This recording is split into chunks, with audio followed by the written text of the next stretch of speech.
હું સ્વાતિ પટેલ બારડોલી।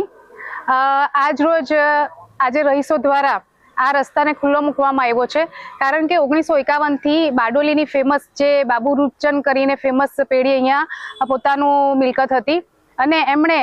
ગયા વર્ષે આ મિલકત નવા માલિકને વેચીને દસ્તાવેજ સાથે વેચીને એમણે આ રસ્તો પણ અમને આ કબજો ન આપેલ અને અમને ખબર પડી કે આ રસ્તો ગાળાવાર રસ્તો જાય છે અને પહેલેથી જ અમને આવવા જવાની પણ તકલીફ રહેતી હતી, કારણ કે અહીંયા 1200 વિદ્યાર્થી ધરાવતી સ્કૂલ છે। સત્યમ, શિવમ, વર્ધમાન, મેરુ શિખર, રોઝ પ્લાઝા એમ અનેક બિલ્ડિંગો આવેલી છે, તો આવવા જવામાં અમને ખૂબ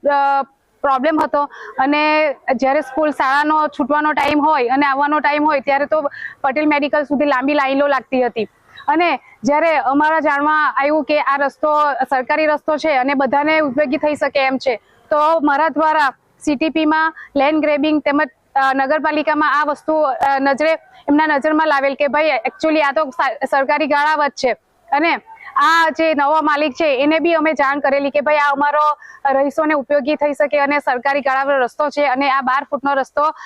TP નકશામાં અને સિટી સર્વેના નકશામાં પણ આ રસ્તો બતાવેલો જ હતો। તેમ છતાં પછી નવા માલિકોને જાણ કરતા અને કાયદાકીય લડત આપતા આ રસ્તો અમને ખુલ્લો કરી આપવામાં આવેલ। તેના ભાગરૂપે આજે એનું ઉદ્ઘાટન રાખવામાં આવેલ અને અહીંના રહીશો દ્વારા ભોજન સાથે આ રસ્તાનો શુભારંભ કરાવેલ। Thank you.